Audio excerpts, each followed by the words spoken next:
Greetings and welcome to a new series of Let's Play Stellaris Iron Baby Mode.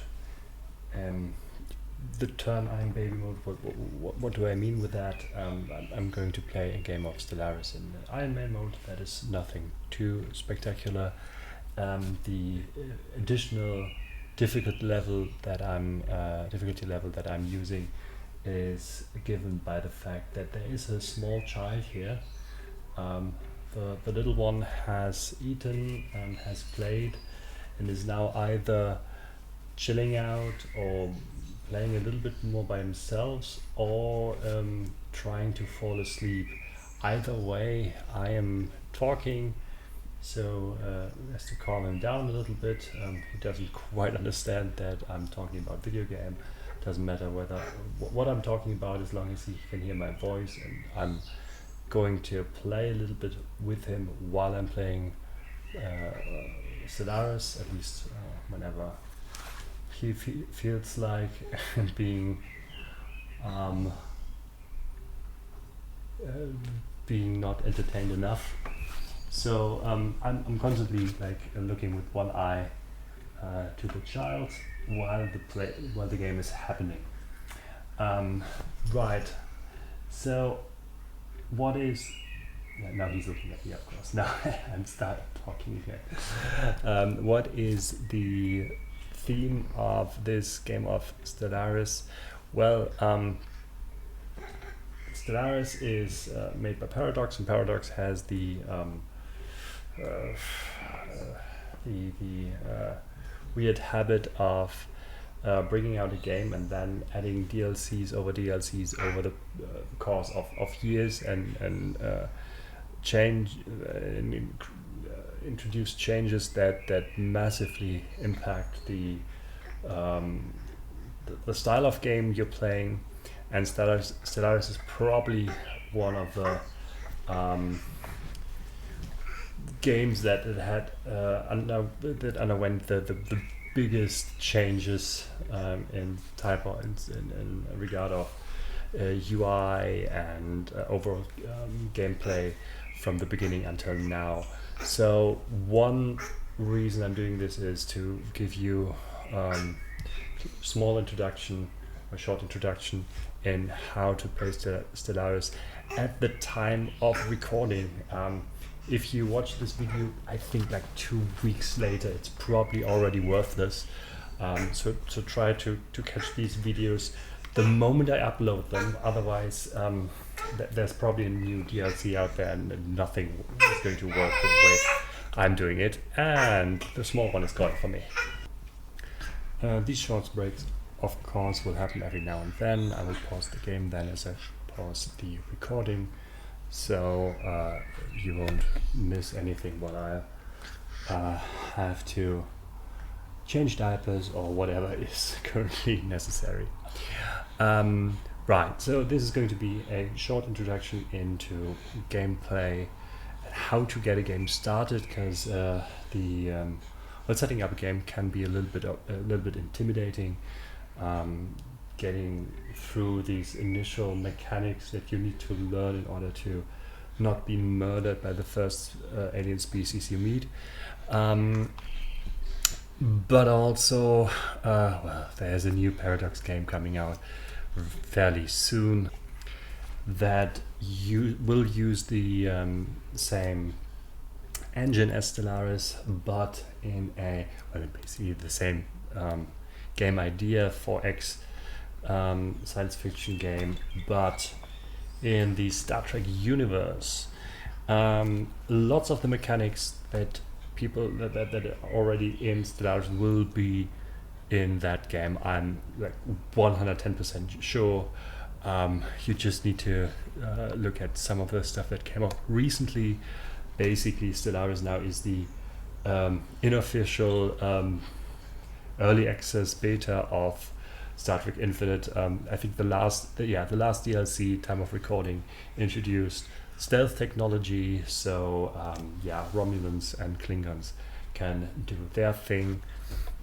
So if you're a huge Trekkie and you want to play this game, you want to be good at that game,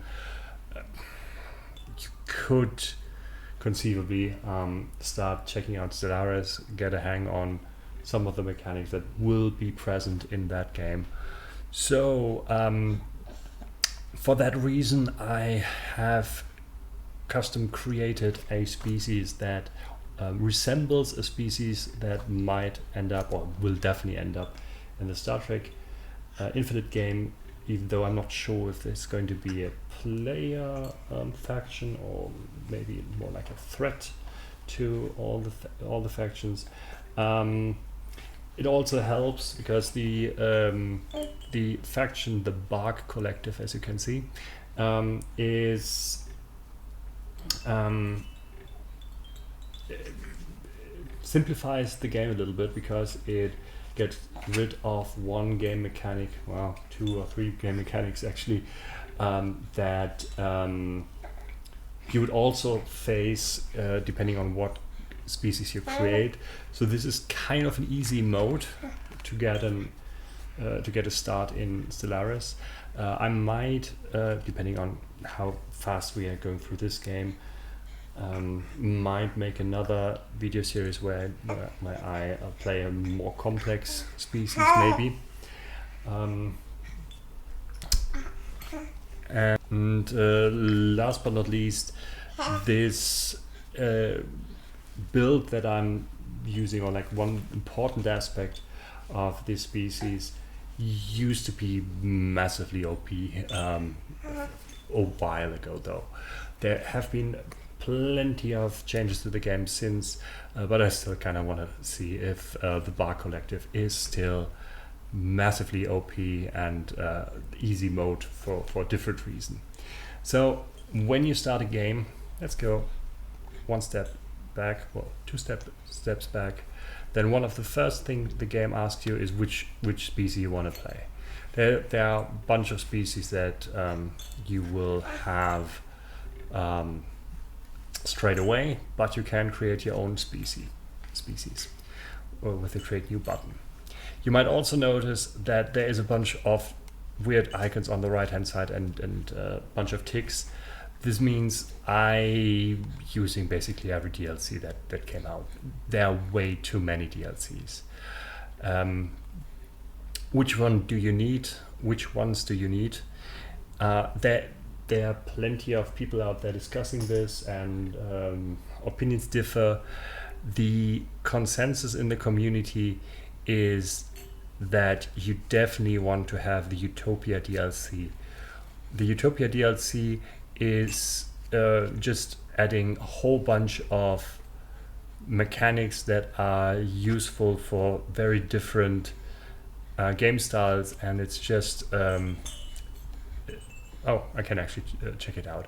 There is mega structures, hive minds, which are otherwise not available, and so on and so forth. So Utopia is definitely the DLC. If you only pick one DLC, then it's Utopia. I agree there with the community. After that, opinions differ quite significantly. There are a bunch of these DLCs, like Humanoid Species Pack or the Synthetic Dawn Species Story Pack, which will give you origins. I'm going to talk about this, and other perks and game mechanics specifically for a very specific type of species that you can play. Like, for instance, Synthetic Dawn includes machine societies and cyborgs. If you don't play a machine society or cyborgs, then this has basically no content for you. So for pretty much everything beyond Utopia, you should probably play a game first, or think about what you really want in the game and see if there's a DLC for you. Maybe the 1 or 2 DLCs that I'd say are not as good as Utopia, or not as necessary as Utopia, but definitely deserve honorable mentions. One is the Federations DLC. Especially if you consider playing with a more diplomatic approach. this is really, really good, because alliances exist in the base game, but with federations they get a really big boon. Not just they're not just getting more powerful, but also more fun to play with, more options that you can use during the game, especially if you want to play with friends together, not just against them. Then this is definitely what the thing you want to have.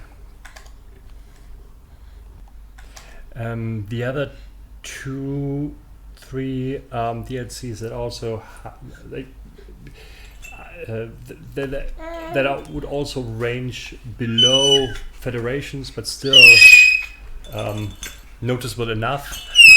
For one's Nemesis, not so much because of the stuff that is in there that has something to do with like Endgame Crisis and like the Nemesis, but mostly more importantly about the espionage mechanics that are otherwise not in the game. If you're interested in espionage, it's not the best espionage I've ever seen in a 4X game, but it's also not the worst. So if you're into this, this might be an interesting DLC. First Contact, again, not really for the first contact part of stuff like pre-FTL species, but cloaking technologies. Again, if you're interested in something like the Romulan ships, then this is the DLC to go for. And last but not least, Galactic Paragons. That is actually the latest. The First Contact is the DLC before that. Here they introduce leaders, or the updates to leaders, and a council similar to what you already know from Crusader Kings 3. So this gives your empire more like a personalized face. It's fine. I wouldn't consider it a must-have because it has some effect. It doesn't have the same charm as the characters in Crusader Kings, which basically tell your entire story, but it will affect any game you play regardless of the species. Even if you play like a hive mind or what we are going to be the Bar Collective, even there this will have some impact. So those are the DLCs I suggest. Utopia as a must-have. Second strongest probably Federations, and then Nemesis, Galactic Paragons, and First Contact if you are interested in that. Most of the other things you can check out what they say and if you're super interested, but I would recommend play a game with those DLCs first, and then see if you really want to play as an aquatic species or a mega corporation or whatever it is. So that is my take on DLCs. That is, of course, very subjective. Besides the fact that I think everyone agrees that, or everyone I've heard from agrees that Utopia is the must-have DLC. Right. So back to our species. I have one created. Every species you create, you can save and then play in a different later game, which I basically never do. But you could be doing that. In this case, I already created the Bar Collective, but I'm going to run you briefly through the process on how to create a species. So the game kind of points you in the direction of going, the list from top to bottom through, first pick the appearance of the species name and so on and so forth. I strongly recommend not doing that. It's super confusing, and you'll pick out the characteristics of individuals before you even know what this spacefaring society is going to be like.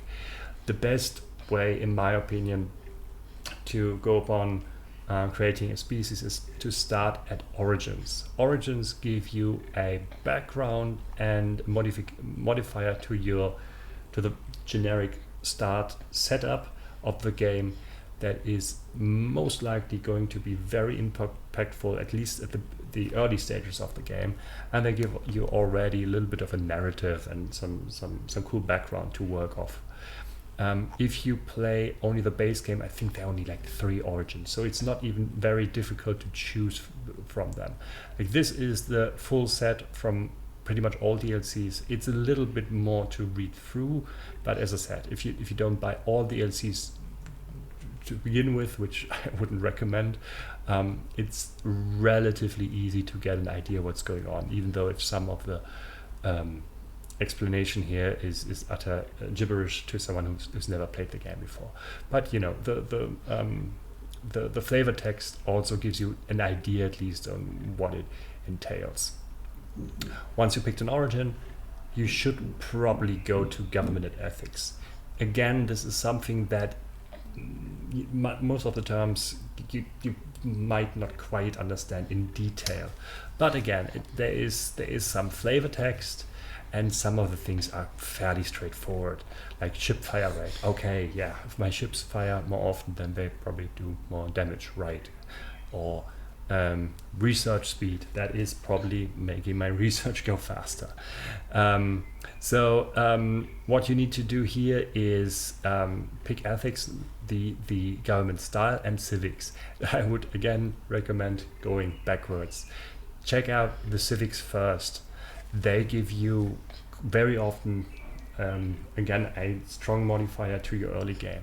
In our case, we are using driven assimilators. You can build a machine society that is peacefully coexisting with all the organic life in the galaxy. You don't have to go. And that is what we are doing here. They are obsessed with survival through diversification. The machine intelligence seeks to erase the line between itself and everything and everyone else. Yes, that is the Bar Collective's way. We want to start with a number of cyborgs, and which are probably not going to grow naturally in a good pace. All the other species will probably grow faster, but that is no problem because we can assimilate organics and turn them into cyborgs, and that is, you know, basically the gist of our species. The other perk civic I took doesn't really matter that much. I try to do a little bit of min-maxing here. I don't even know if it's very good anyways, but I assume that we will have a very large empire eventually, or lots of population, and lots of population brings some penalties in this state of the game, where the developers try to make up for guys like me who rush to immense sizes early on. Then you have to pick an authority that is basically your government style, democratic, dictatorial, more like a hive mind or a mega corporation. The perks, like the difference between the top 4, that is the democratic, oligarch, dictatorial, and imperial, are minor, I'd say. There are few civics that are restrained, that restrain your options here, but mostly they have like these passive effects, like faction approval, or political faction approval, or for instance resource from certain type of jobs are increased. Where things get weird is in hive minds, machine intelligence corporations, because then the civics significantly change.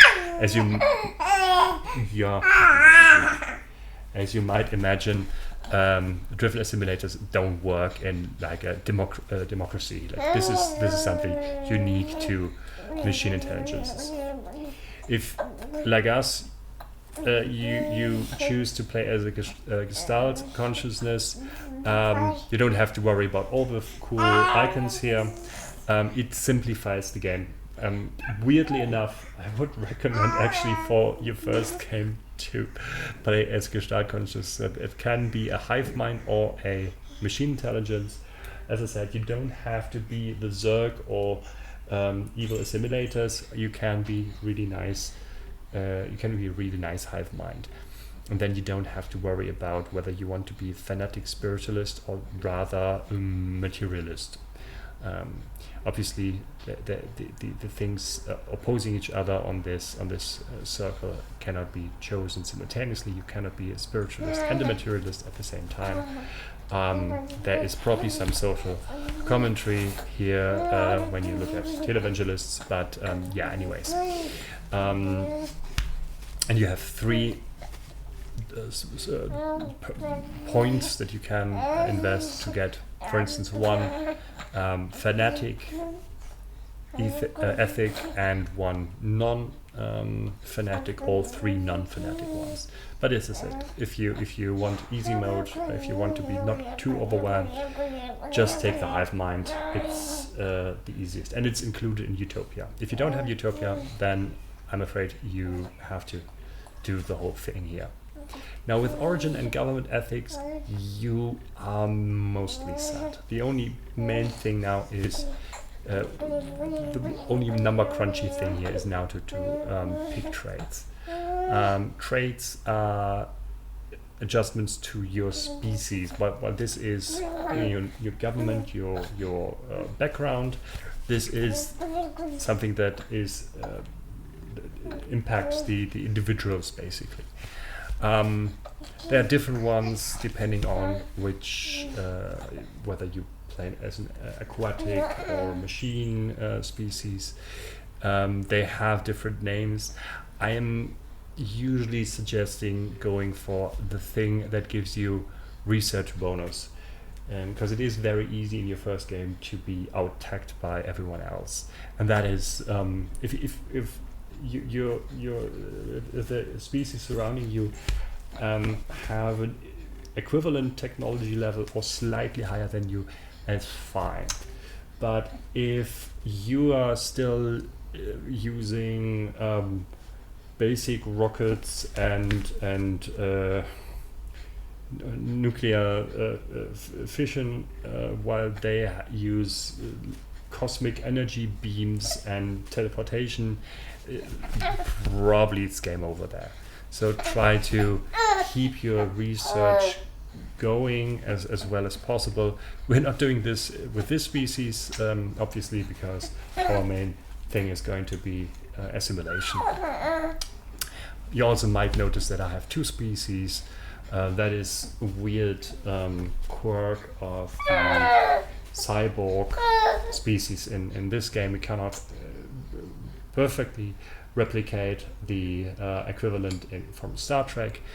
We got to have a purely machine part of our species and the cyborgs. I've called the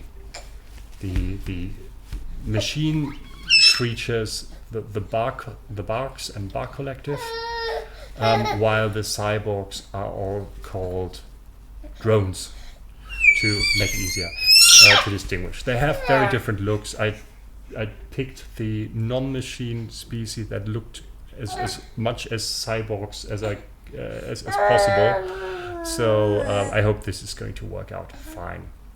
The rest is of reduced importance. Most of it is cosmetic, ruler trait. If you don't have the Paragons DLC, this you won't see this anyways. But as I said, the rest is more like stuff you will understand when you see it. Right. That is our species. That is the setup for the game. Again, there are lots of knobs and levers you don't really have to worry about. I am now turning on the Iron Man mode, but that's about it. I will leave the rest to the default settings. You can play around here as much as you want. Again, for the first game, I strongly suggest not doing that. If you want stuff to be easier, probably reduce the advanced AI stats and the Marauder Empires, both to 0, because they can, worst case scenario, they can spawn fairly close to you and then annihilate you before the game really started. I do suggest, once you play the game or started the game, play around a little bit with the galaxy shapes. They are fun because they really massively change the shape of the playing field of the galaxy, of course. With elliptical means is the most chaotic one, surprisingly, where you have the most interconnected paths, and your starting location will probably have the most paths to other empires. With I think Spiral is pretty much the setup where you have 2 neighbors pretty much, and that's about it. All right. So with that all set up, as I said, this is all default. Besides the Iron Man mode, you can finally start the game. Once the game is started, you will see a screen and it's paused. So you can take as much time as you want to read through all of this. I will take a short break, be back in a second for you. It won't even be that long. See you in a bit. I will just only read the first pop-up, and then I need to take a short break. Since the earliest moments of our consciousness, we have occasionally seen the sky lit up by innumerable shooting stars, and being unable to come to terms with what might cause this weird phenomenon. As we have freed ourselves from the shackles of our homeworld, we have managed to obtain the tools necessary to track down the cause of this a quantum catapult. Though dormant, partly in ruins and abandoned, we believe it can be restored to former glory. If it works as envisioned, it will be our gateway to the rest of the galaxy. This is due to the origin I picked, Slingshot to the Stars.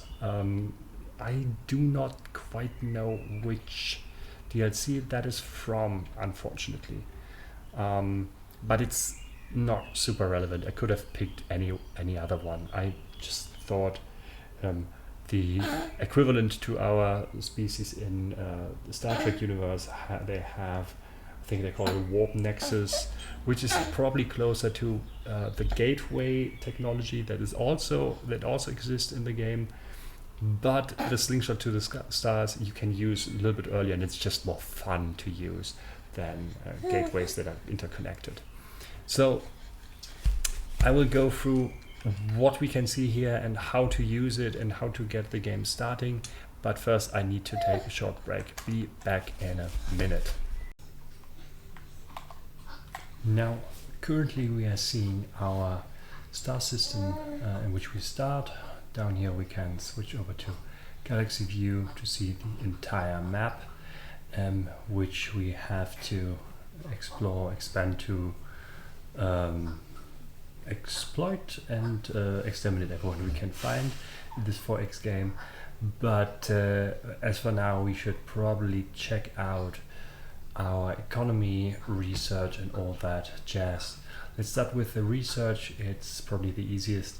You might have noticed already these icons here which tell us that our 3 branches of research are currently idle. As in many good 4X games, we start off with a very limited amount of stuff we can do technology wise, and then expand further on. All the research is grouped in physics, society and engineer, circuit, chemistry and biology and whatever else. When we check out these 3 branches, we find that we have choices for each. They are randomized. Some of the choices will pop up more regularly. Some others are actually rare technologies that might never show up in a specific game. Some have requirements and so on and so forth. But once you start with one of the choices, like certain choices that you get throughout the game by, for instance, salvaging wreckage from other species, some choices will remain here in addition to the usually 3 choices you have. So with the choices given, it's always a little bit of a gamble. see what probably is going to come next from the start of. When I check out the 3 branches, I find that I don't see any new weapons or shields. So the fusion reactor, which is usually a very good choice, it's not great at the moment. I'm still going to take it because I do hope that we get better weapons and stuff, and we will see later when we design our ships. The reactor basically determines how big, how cool things you can put in there. The hydroponic farms, maybe I should say something about the other choices. If you don't know what to do, the choice of having more research from it says calculators, usually it says scientists. This is always a good default thing to go to if you don't know what to do else. This thing, research station output, looks deceptively similar, but at the beginning of the game it's basically useless because we don't have any research stations. We will get a few, but it's not going to do much. This is usually the better ones later on. If you don't know what to do, either of these choices will do fine. Here we have hydroponic farms and hydroponic bays, which could help us if we really are desperate in producing food, which we're not, which will basically never be. We have a default 20% more research from scientists. It's not the only source of research we have, so it's not just flat 20% more science or research, and it's only for one branch. This is for society, and of course that was for physics. I think I will go for Unity. I'll say something about Unity and what it's good for. It's basically the same as in Civilization would be culture, and it's a flat bonus of 5%, which is good. That's just nice. And here, yeah, that's a good one actually. I do like fighter crafts. You can't use them on your start ship hulls, but they can be used in space stations defensively. We don't need them right now, so it's either having our corvettes have more hull flat, which is nice because right now we can build nothing but corvettes, and we will only be able to build them for a while, or get better armor, which is also pretty good. Among the two, I will probably go for the corvette hulls, which is good as right now. Like this will be better later on because the armor will be used on other ship types too. But since we're only using corvettes at the moment, this is basically the point where you want this technology. So it does tell you how long it takes to research these technologies with the current income of research. Your research you can check out up here, and if you click on it, you can even check out the individual sources of income.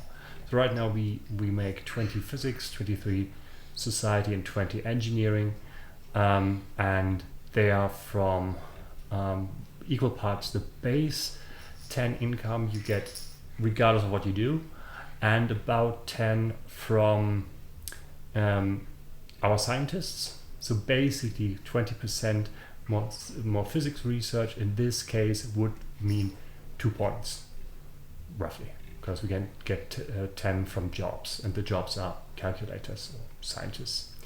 We have a station which is worth 3 points in society. So if we were to take the 10% bonus on income from stations, it would be 0.3.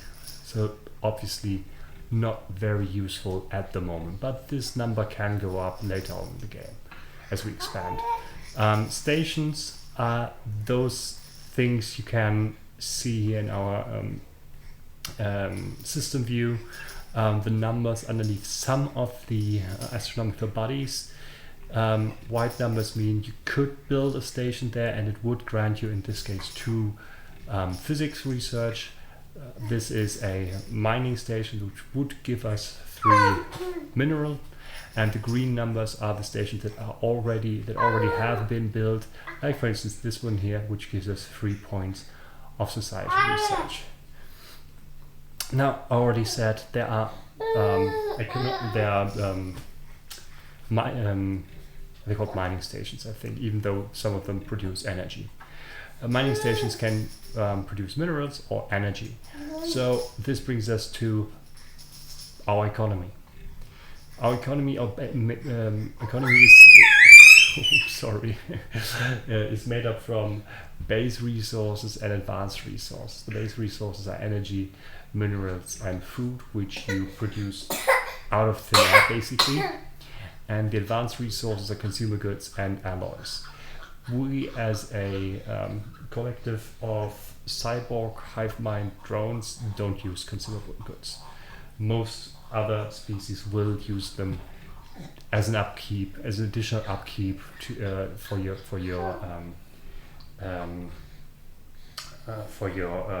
population. Basically very similar to food. We'll talk about this in a different let's play when we play a species that actually uses consumer goods. This is one of the reasons it's a decent idea to start off with a hive mind, because you just have to worry about one resource fewer. In fact, there's even another resource that we will not see in this game, and that is trade goods. Again, something we get rid of by playing as a hive mind. Right, so we can produce them, the energy and minerals from stations, but also from our planets themselves. And this is where things get a little bit convoluted. We can check it out actually. Here we even see, I don't need that screen, that we have a base production. Again, even if we have nothing left, we still get 30 energy. We have a few stations, that makes sense, all right. We have a starbase that somehow produces energy, all right.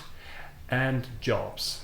Well, for research, it's very easy to find out where the jobs come from. There is the tab buildings in our, click on our planet.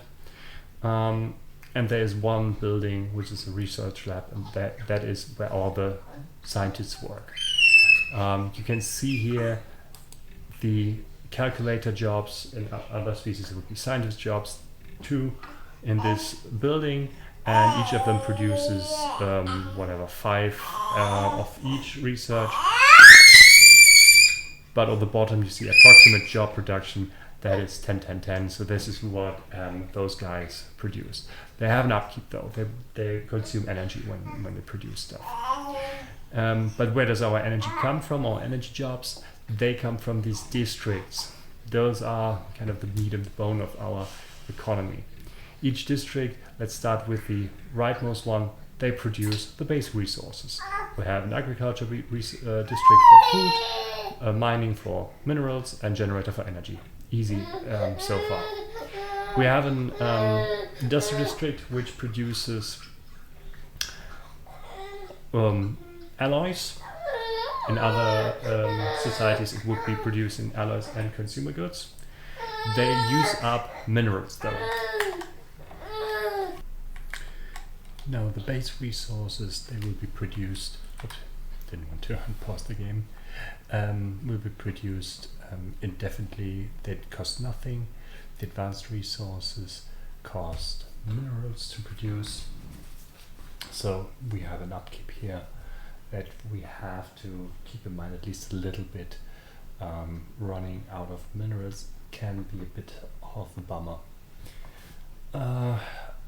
You might have noticed also that it says in each of these 4 districts you'll get a number of jobs, usually 2, and housing. What does that mean? In the top right part of the screen for the planet, you do see an overview of how many jobs are available? In our case, 0. There are 0 open jobs at the moment. How much housing is available? 3 more housing, so 3 more people can live here without an issue. And how many people are currently unemployed? 0. So basically, I can house 3 more units of population, but they would be automatically unemployed because I don't have any jobs. We will work with this by constructing a new building, which will give us more jobs. These buildings down here, they only provide jobs. The districts provide jobs and housing, usually as much housing as they provide jobs, as in the case of industrial district. But in our special case, we have a bit more housing than jobs. Doesn't really matter. The last district here is the housing district. In our case, it's called Nexus district. It only provides 1 job usually, but a bunch of housing. In our case, because special scenario with drones, yada yada yada, we get a few more jobs.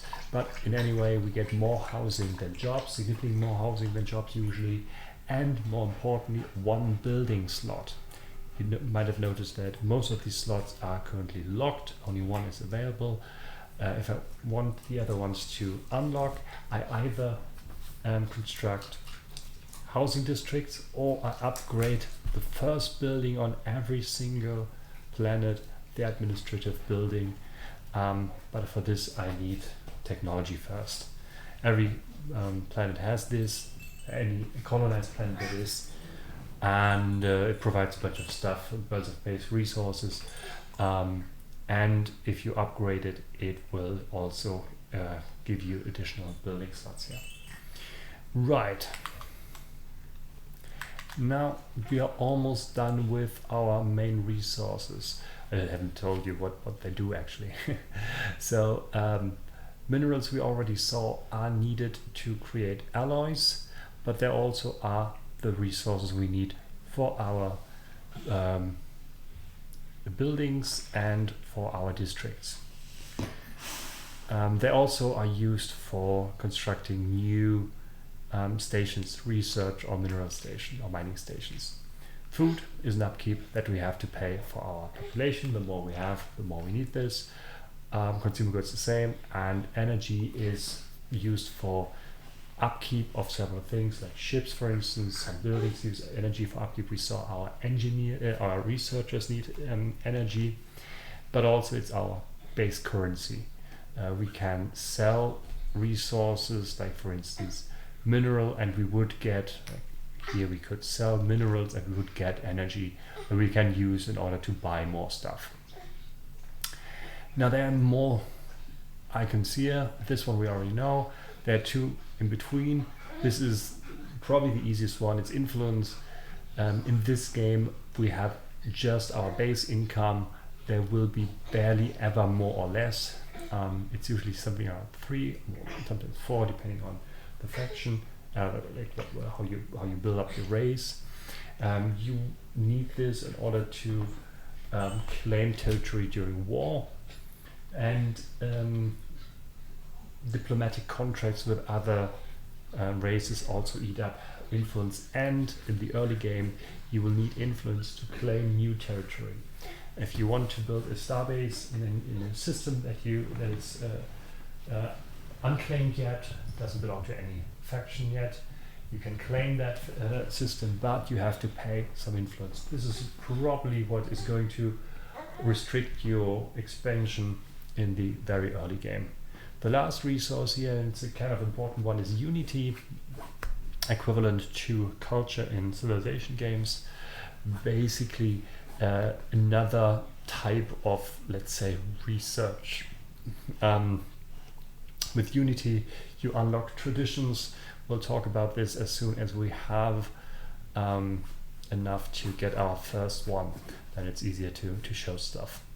But it's similar-ish to research. It just is created by different buildings. Right now we have only, we have actually some jobs already that do this, but we haven't built a building yet. I think, the uplink node, here we go. Yeah, so we're granted one building. It's in other cultures, it's called the administrative building or something like this, which produces unity. Usually it costs energy, often energy and consumer goods. All right, those are the most important resources. There's also rare resources that we don't have yet and we don't need yet. So don't worry about that. The other icons, I'll go through them really swiftly. We'll talk about them when they become more important. The empire size, also something you know from civilization games probably. The bigger your empire becomes, the more expensive research and traditions become. This is a purely game mechanic balancing kind of thing that is kind of a penalty for really, really big empires to not outtech everyone else so swiftly. We can go up to an empire size of 100 without any penalty. We're at 50. After that, everything gets more expensive. That's our population, or total population, doesn't really matter. Leader capacity, we'll talk about leaders. You can only have so many of them. Star bases, we have one from the start where we build ships, but also they are really good defensive installations. If you have more than those 3 initially, you'll get an upkeep maintenance penalty, but this cap can be increased. Same goes with naval capacity. We start up with 3 corvettes, military ships. If we were to go beyond 20, again, everything would be more expensive, but that cap can be increased as well. Right, so this is a brief primer of the resources. We will mostly take care of energy, minerals, and alloy, because food can easily be bought on the market. Energy is important to buy stuff when something runs low. Minerals, will need a constant supply of minerals in order to build stuff, districts and buildings actually, and for our alloy construction, alloy is super important to keep our fleet up. Also, of course, we need to worry about unity and research in order to not be outtech by everyone else. As I said, influence, it's just there, really. Okay, so let's move on. So we had a brief look at our base resources. Let's talk about how we actually going to start the game. First off, where to explore to. Obviously I have several star systems to which I could go with my one science vessel, that is not the science vessel, with my one science vessel to explore those places. There are different ways to approach this. From this point, I'd say it's a little bit tricky to decide exactly where to go. Quite often you can see the pocket in which you are. What I mean with pocket, quite often you have a cluster of systems that are somewhat connected and only have a limited number of exits. So let's just ignore all the lanes that go away from the Phantom Strait Miasma or for Asmora, and that's not the system name, we don't know the system name yet.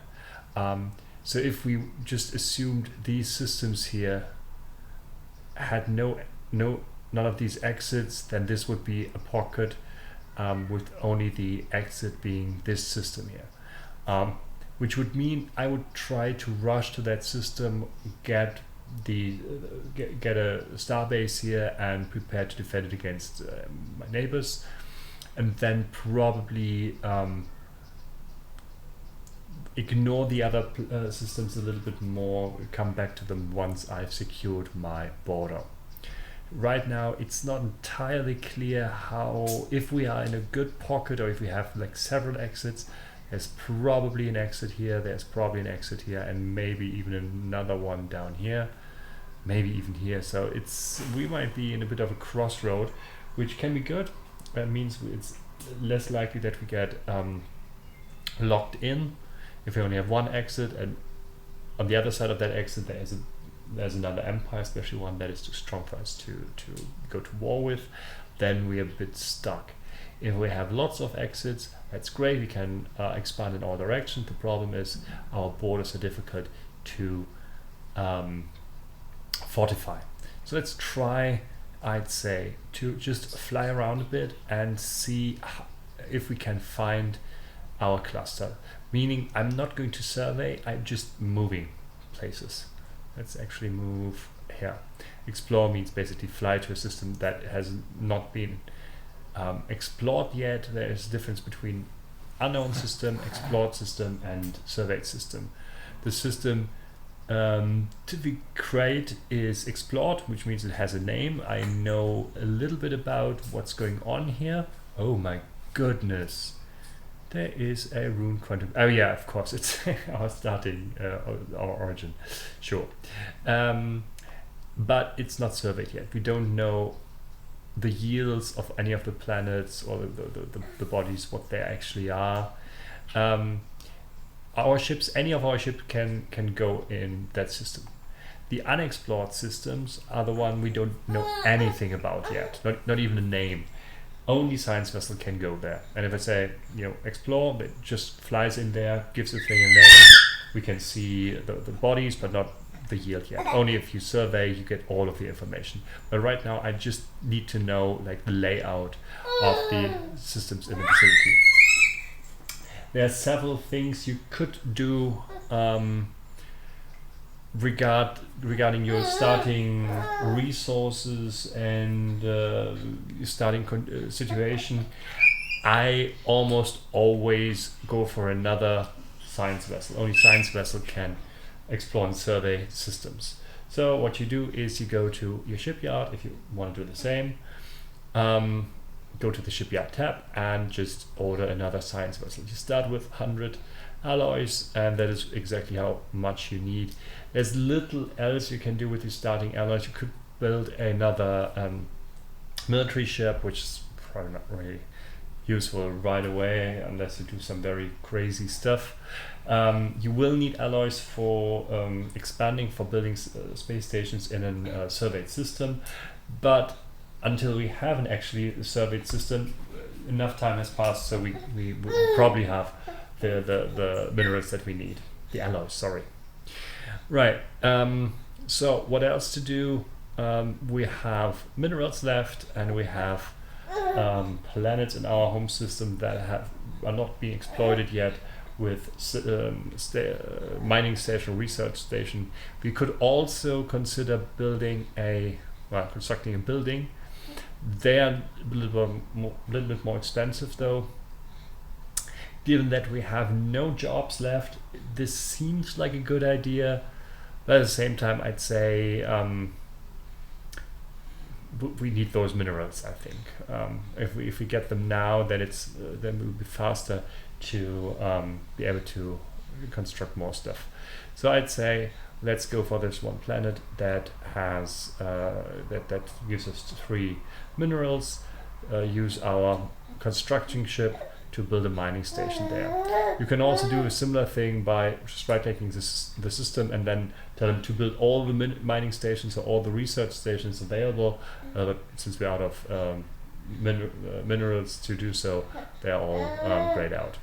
Right, so this is basically our start. We've used all the minerals and alloys, and then it's time to wait a bit until something finishes. Let's increase the speed a little bit in the early moments of the game. You can easily do this. You might have noticed there's an archaeological site down here in the system with our quantum catapult, which I'm not sure if that is required, if we just happen to be super lucky. Required by the origin, I mean. We also see a potential habitable planet here, desert world. In your cluster in your pocket, there is, I think, at least one planet of your favorite climate. If you haven't found it because you're looking for the borders, then check out the systems that are unexplored yet. There's at least one. I don't know what the exact number is, if there have to be like 2 or so. Yeah, now we found the mega structure. Oh, we are now a little bit more, well, still pretty open to my eye. Let's check out here, because I think this is an exit, and my goodness, there would be 4 exit probably. That would be harsh. All right. Now give me a second. Oh my goodness. So yeah, our second science vessel is ready, but we can't go to any unexplored system. Reason for this is science vessel needs a scientist. Now we can talk a little bit about our leaders. We start off with a bunch of leaders already, governors that give passive bonuses to our systems, to our planets and sectors. We have a admiral, I think, yeah, which will give bonuses to our military fleet. I think I love the clunky robots. Like, this is amazing. In this case, well, that's not really great upgrade he's giving us. Really? Okay. I think he might not be the greatest leader yet, but he's getting there eventually. And yeah, scientists for the science vessels. So we are a bit low on scientists. The only one available is currently on the other science vessel, so we have to hire a new one. Unfortunately, we don't have the required Unity yet, so we'll need to wait a little bit. So this is another thing that Unity does. We buy and pay upkeep for our leaders. So there we have to wait a little longer, unfortunately. Meaning that basically right now we're waiting for the construction vessel and our science vessel here. Yeah, this is pretty much as expected though. This is an exit now, and we have another desert world here.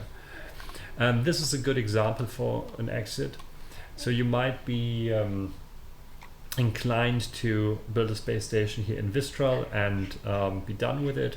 I would strongly recommend though putting your border here, because having a space station Vistral means great. This is whatever is coming from this side of the galaxy has to go through there.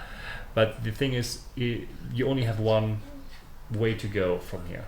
If someone would colonize this system, you are blocked in. If you build a space station here, not only would you be have a buffer zone to your next planet, but also you have 3 ways to go. It's more difficult to blockade you basically in here, especially if that 2 different alien societies. Maybe there's an AI here and another AI here, so you would be able to border with both of them, interact with them, maybe trade with one and attack the other. But if this is your border, then one of them can pretty much block you in, and you will never be able to interact with the other one. Right, so this is where we want to go soonish, but I'll just for the sake of it, we'll probably explore the entire thing real quick. Oh wait, actually I can move this one here. I think the ship will be able to at least see if something happens beyond this point here. Oh, and our constructing vessel is done. Early on, getting some extra science is really, really good. So let me show you how you build something from the galaxy view. right click on the system and build research stations. So he will do all the research stations he can build in random order. Since there's only one, it's cool. Right, so let's see what we can reveal. I'm a little bit nervous because usually I'm already surveying systems, which I'm currently not, because of the weird layout here. It's really good having a black hole in your pocket like that. Okay, so that is definitely an exit. Let's move here. See if this is also, my goodness. So that means if there's also an exit, they're really in a good crossroad. Unless we have an event, extreme powerful subspace entity of some kind has been encountered in the Durabios system. It does not appear hostile, may not even be fully aware of our conventional spacecraft, but its mere presence in Durabios is causing massive subspace disturbance in the entire system. These disturbances are localized around the entity itself and should disappear when it leaves the system. While it does not acknowledge hails, the entity is continuously emitting a complex pattern of tachyon pulses which appear to be a form of language. If our translation software is correct, it is saying over and over, Blue Seeks Fluid Finds. Right. Yeah, we have made first contact. That is not super relevant just now. Oh yeah, actually that is actually relevant because this is Vlur, I think, void cloud, and then we have an actual fleet. Oh yeah, okay. Can already tell what it is from the looks of it. So yeah, we can ignore Vlur for the time being, but this is a good one. First contact. This is one of the things you can do with your envoys. We haven't talked about it yet. We actually see here that we have 2 available envoys, and they, unlike leaders, are really, really difficult to increase in number. Envoys do 2 things. One is first contact and the other one is espionage. Since we don't know anyone else yet, espionage doesn't really matter to us. And first contact, we just pick one of them. I don't think they have anything that makes one of them better than the other. Apply him, and then he will continuously try to contact or find out what that species is, and we're talking about not blue but the other species we found in the system. You could go into detail thinking, analyzing the difficulty of the task, the skill bonus of the envoy, how many iterations he went through, how many insights he got, what the chance of breakthrough is. But since you cannot really interact with any of this, it's basically just running in the background. This becomes more interesting when you go into espionage. Of course, only if you get the DLC for espionage. Then this is a little bit more interesting. Right now, we just fire and forget this whole thing. Right. Vu does not block our way through, so this is still an exit, most certainly. Right. So shall we go here? Nah, let's just continue. We do know that we want to go here. Almost certainly. I mean, this could still be a pocket. I want to one more time go down here. I should have done this earlier. That was a bit stupid. We have encountered advanced alien life. Contact seems inevitable. But then we're definitely going to start surveying this direction here. First contact protocols. Our recent encounter with alien life forms has brought forward the need for us to decide how we should act towards any potential intelligent alien civilization we might meet. One possibility would be for us to seek to establish peaceful contact with them as soon as possible by sending them the information necessary for them to translate our communications. This may, however, prove imprudent should they have hostile intentions towards us. The safest option would be proceed with caution and attempt to communicate with them without giving them too much information on ourselves. On the other hand, we could make them we will make more aggressive move on both find out more about them and ward them off from our territories. Give me a sec. Hungry child is hungry. Alright, so basically, first time you find any alien life, this window with exactly the same text will pop up, and you have the choice of what your first contact protocols are. Since and they're all good or bad depending on what type of game you're gonna play. If you want to meet them and interact with them like diplomatically, it's good to be open-armed, but also you will get more influence from finishing a first contact. This can be really important, especially if you want to spread out swiftly early on. If you're not sure, go neutral. Just be cautious. No benefit, no penalty, really. Since we are the Borg, we will go with the last version. Not so much because this is really good if you want to play an isolated. I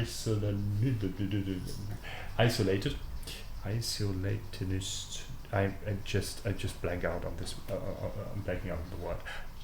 Okay, if you want to really remain isolated and shoot down everything that flies into your territory, this is good. But it also gives you an option to use really aggressive methods for first contact, which will give you benefits, but also make the other one angry. Since we are the Bark, we will make everyone angry anyway, so it doesn't really harm us. So let's go with that. Right, we're still. What is going on? My construction ship. This is usually this means the ship has nothing to do at the moment, and it's just hanging out. Different to this symbol, to the sleeping symbol, is the symbol that our military fleet has. They're in orbit of our shipyard, which is very good and very important because our shipyard, if I go to the Starbase tab, has a building that reduces upkeep of all the ships that are in orbit there. So if you find yourself with ships that have nothing to do, but you don't want to scrap them because they might be relevant later, like our military ships, put them into orbit of your spaceport. How do you do that? Simple as that, like go into the system, go to the spaceport, and then enter orbit. There we go. Donezo. Right. We're still waiting for. No, we have enough Unity to hire a scientist for our second science vessel. This buddy will be relevant for. Oh, look at that! We have an archaeologist, which is good. Because we have an archaeologist site. I will hire that guy, even though there are reasons not to hire him, but it's fine. It's fine. Let's go with this guy. Yeah, we got a new leader. Great. And now that person can survey systems, which is good. He can also explore. Let's explore first and then survey that one. And we are 100% sure that. This is also an exit. I'm 100% fairly sure that is also an exit. Right. So yeah, it is an exit. Yeah. So might as well start the survey right away. Now we have a new icon here. Oh no, actually that's still the building item. I'm waiting for the icon that tells me that we have unemployed workers. It does really seem like an exit. So might as well start surveying as well. You can only expand your territory into systems that have been fully surveyed. Otherwise, my construction ship is unable to do anything. Right? This is everything is X'd out. So I could park him now, but actually I'm going to be moving it over here because I know this is going to be surveyed relatively soon. This is one thing that happens very often during exploration. You will find an anomaly. One of the planets, one of the astronomical bodies has something interesting on them. Oh, just a sec.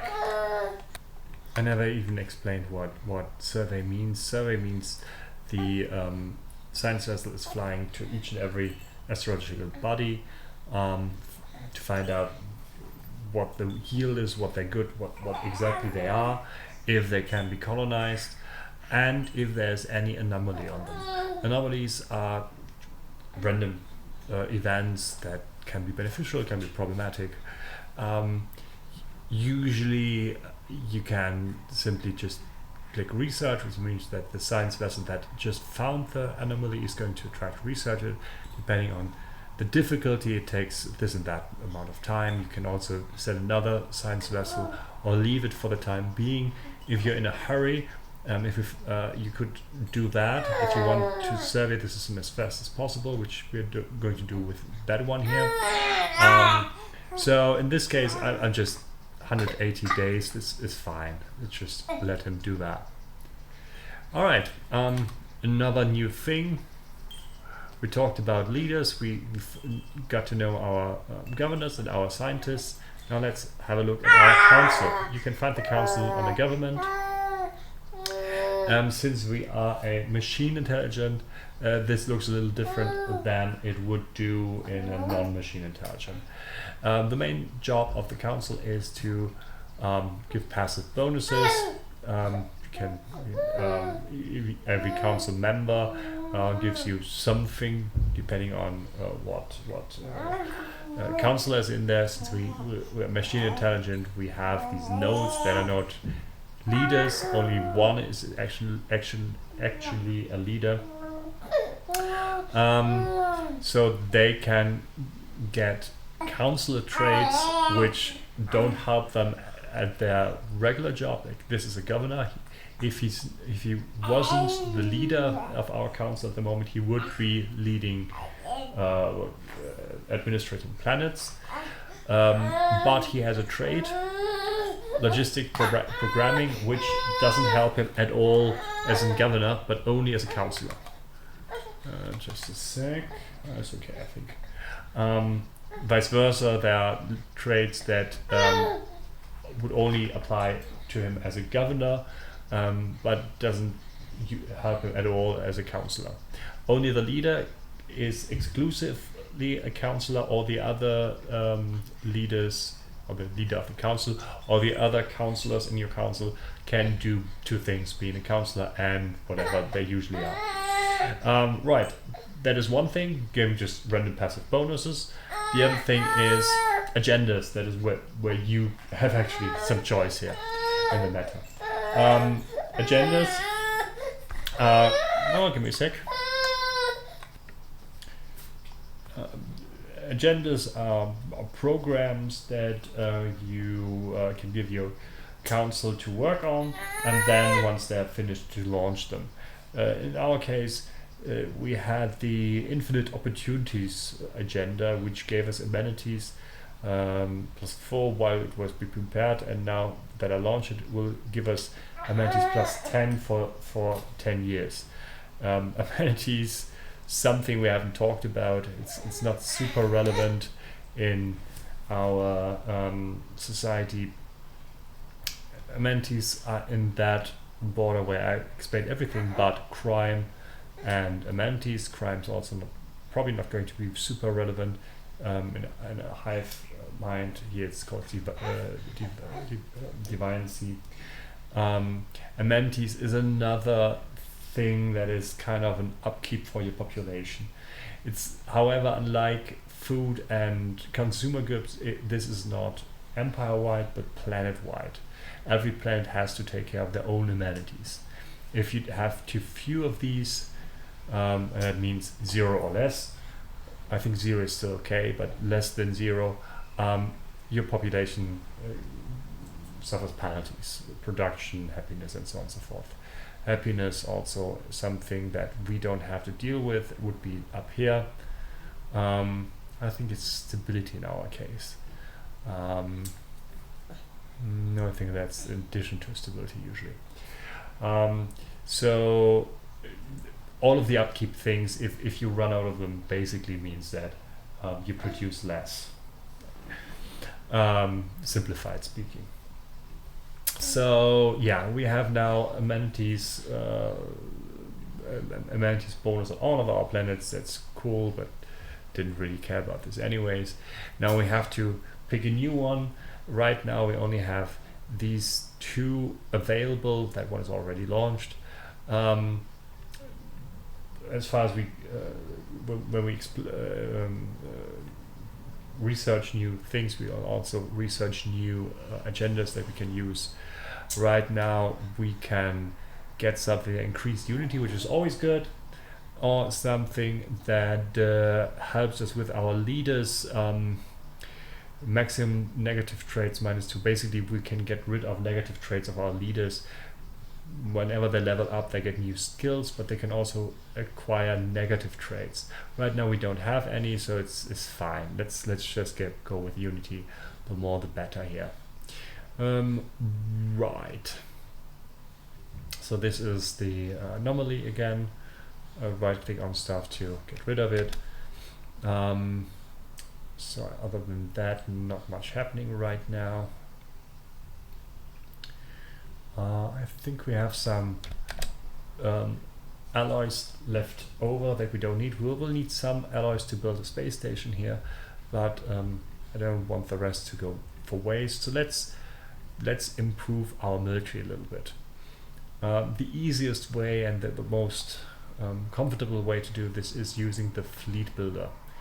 Right now, click on on your fleet, and then this icon here gets you to the fleet manager.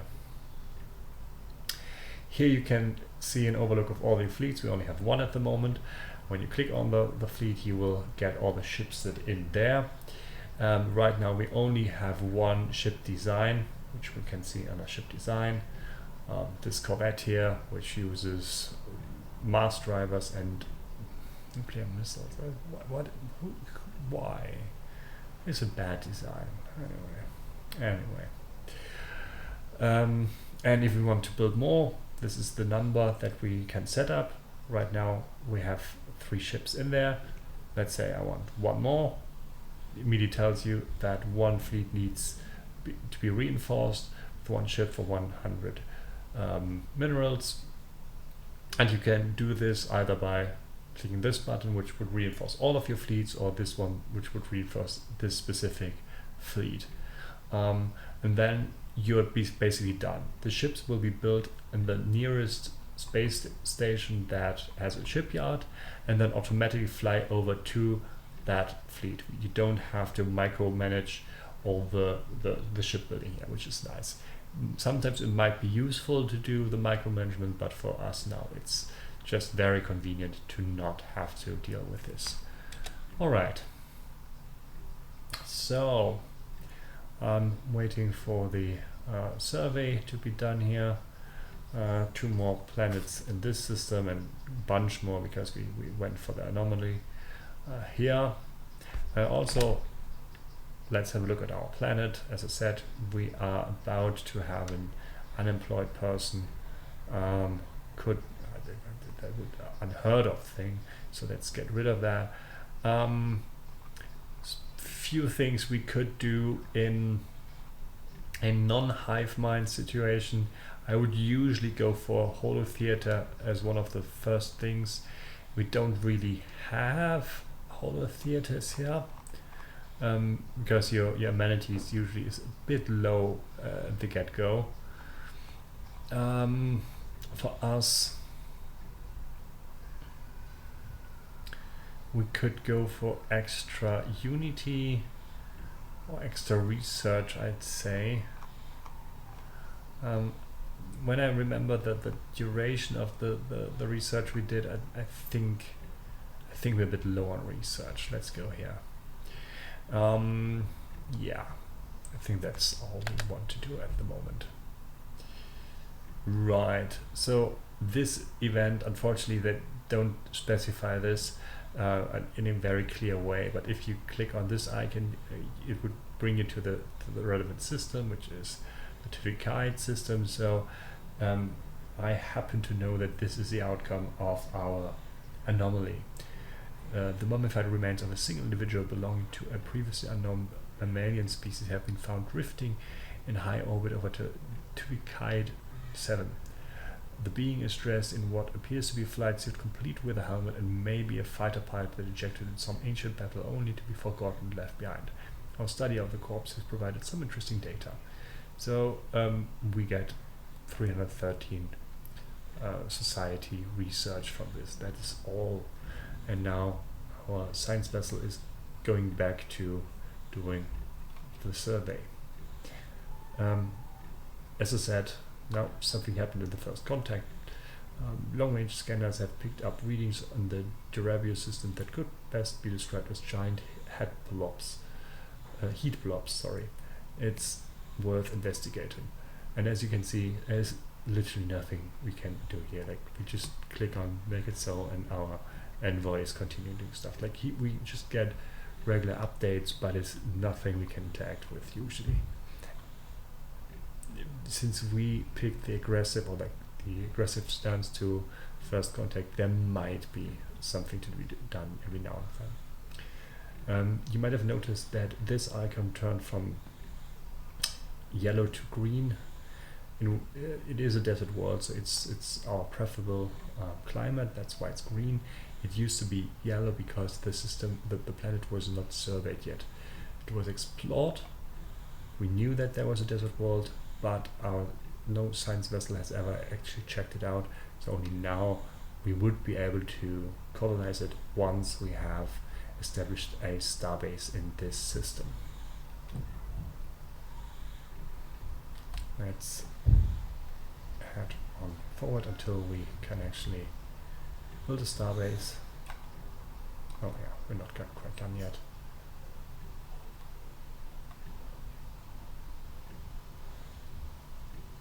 Righto, we get the pop-up that the system is surveyed. Now also the name you see is written in white, unlike the grayish names here, which means it's fully surveyed. We can now continue surveying the next system, and now we can actually build a starbase. Castle influence and alloy, but we saved up on both, so no problem here. I'll take a short break. Give me a sec. Be back in a moment. Let's just wait until the starbase is done, and then I think we are going to wrap up this first video here. Let's move it. Double time.